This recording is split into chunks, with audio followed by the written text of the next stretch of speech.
नौकरी, मजबूरी या शौक, सीधी सादी सी रोली की शादी सिड से तय होती है। शादी के बाद तुम नौकरी करना चाहोगी? नहीं नहीं, बिल्कुल नहीं। वैसे मैं ये नहीं कहती कि नौकरी करना ठीक नहीं है, लेकिन पर्सनली मैं ये सोचती हूँ कि मैं गृहिणी बनूंगी। हाँ हाँ, क्यों नहीं। गृहिणी बनना भी आसान नहीं है। एक सफल परिवार चलाना किसी देश को चलाने जितना ही कठिन है। रोली को सिड का साथ और बात दोनों अच्छी लगती है, और फिर वो दिन भी आ जाता है जब दोनों की शादी हो जाती है। शादी के बाद ये क्या, सारा दिन किचन कपड़े और चार दीवारों के आगे पीछे घूमती रहती है। जा बाहर निकल कर देख, कितनी स्मार्ट लगती हैं वो औरतें जो नौकरी करती है। हाँ, अच्छी तो लगती है सासू माँ, लेकिन मैं नौकरी नहीं कर सकती। मेरा मन घर के कामों में ही लगता है। अरे मेरी बेटी तो कमाती है, अपने को फिट भी रखती है और सास को भी खूब शॉपिंग करवाती है। अच्छी बात है ना सासू माँ। मैं तो जो है उसी में संतोष मान लेती हूँ। बरकत होनी होगी तो इसी में भी हो जाएगी। ये बोलकर रोली चली जाती है। एक दिन सास की सहेली घर आती है, जहाँ रोली उन्हें चाय के साथ कई तरह के पकवान बनाकर खिलाती है। अरे वाह, तेरी बहू तो बहुत गुणी है। कितना सब बनाकर ले आई। मेरी वाली तो ऑफिस से आकर दो रोटी ही सेक दे तो समझो एहसान कर दिया। अरे ऐसा ना बोल। तेरे घर में दो कार, चार मंजिला मकान, और तेरे लिए जो वो अपने पैसे से साड़ी लाती है वो भी तो कितनी कीमती होती है। अरे मेरी वाली तो बस सारा दिन इन्हीं दो कमरों को ताजमहल बनाने में लगी रहती है। सहेली चली जाती है। कुछ समय बाद रोली को एक सुंदर सी बेटी होती है। अरे क्या सारा दिन उस बच्चे में लगी रहती है। माँ, मुझे ना एक मिनट भी छोड़ने का मन नहीं करता।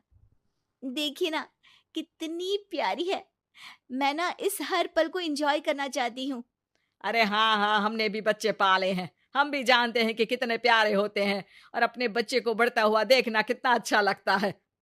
लेकिन एक दिन अचानक और रोली, एक बहुत बड़ी घटना हो गई। एक शॉर्ट सर्किट से पूरी दुकान जल गई। ओह, अब अब क्या कुछ समझ में नहीं आ रहा कि कैसे घर चलेगा।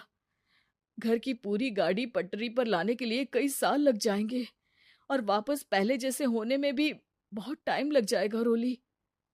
रोली कुछ सोचती है, फिर अपने 3 महीने के बच्चे को देखती है और कहती है, आप कहें तो मैं नौकरी शुरू कर दूं? माँ मुन्नी को देख लेगी, फिर शाम को तो मैं घर आ ही जाऊंगी। सिड कुछ कहता उससे पहले ही उसकी सास वहां आ जाती है। अरे हाँ हाँ, अब भी तुझे नौकरी करने के लिए पूछना होगा। अरे घर पर इतनी बड़ी विपदा आ गई है, तू है कि बच्चे का मुंह देख रही है। अरे क्या मुझ पर भरोसा नहीं है? अरे नहीं नहीं माँ जी, ऐसा क्यों बोल रही हैं आप?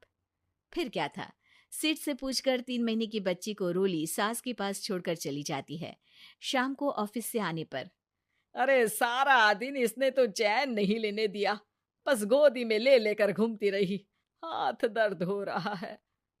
बहू को बहुत गिल्ट फील होता है, लेकिन जब वो घर के हालत देखती है तो चुप रह जाती है। ऑफिस में सहेली कहती है, अरे रोली, तेरी तो बच्ची छोटी है ना, कैसे मैनेज करती है? कैसे मतलब? घर पर रहती है वो अपनी दादी के साथ। ओ यार, कितनी अच्छी है तेरी सास। मेरी सास को जब पता चला कि मैं नौकरी ज्वाइन करने की सोच रही हूँ, वो तो सीधे अमेरिका चली गई मेरी ननद के पास। अच्छा, फिर तू कैसे मैनेज करती है? अरे मैंने तो फुल टाइम मेड रख ली है। ओहो, वो तो बड़ी महंगी होगी ना? हाँ यार, लेकिन कमाई भी तो हो रही है ना। यार, मैं तो कभी अपना बच्चा इनके मम्मी पापा के पास ना छोड़ू। प्यार दुलार में खराब कर देते हैं ये दादा दादी बच्चे को। नहीं नहीं, मुझे अपनी सास पर पूरा विश्वास है। जो मेरे पति को इतनी अच्छी शिक्षा के साथ बड़ा कर सकती हैं, वो मेरी बच्ची को कभी नहीं बिगाड़ेगी। खैर, रोली की इस सोच से उलट पड़ोसियों के बीच हाथ में बच्ची पकड़े रोली की सास कहती है, अरे क्या बताऊं, सारा दिन बहू बाहर रहती है। पहले अपने बच्चे पालो, फिर बच्चों के बच्चे। अरे अपना जीवन तो कुछ रहा ही नहीं। अरे नहाने भी जाती हूं ना तो इसे साथ रखती हूँ। कल को कहीं गिर गई या चोट लग गई तो बहू तो हमारी खाल उखाड़ लेगी ना। अरे ऐसा भी क्या डरना बहू से? नौकरी थोड़ी की है उसकी। अब क्या बताऊं, पढ़ी लिखी लड़कियां हैं आजकल की। चलो चलती हूँ, सब्जी बनाने का वक्त हो गया है। बच्चे आएंगे तो खाना तो बना मिले। सास ये बोलकर वहां से चली जाती है कि तभी रोली ऑफिस से घर पहुंचती है। बाहर पड़ोसियों को देखकर, नमस्ते आंटी जी, कैसी हैं आप? अरे बहुत अच्छी हूँ, लेकिन तेरी किस्मत तो सबसे अच्छी है। क्या सास पाई है। मोती दान किए होंगे तूने। तेरा बच्चा भी देखती है, खाना भी बनाती है। बेचारी बहुत काम करती है तेरी सास। हाँ आंटी, सही बोल रही हैं आप। अब ऑफिस भी दूर है तो आने जाने में वक्त चला जाता है। खैर चलती हूँ। हाँ हाँ बेटा जाओ, गर्मा गर्म खाना खाओ।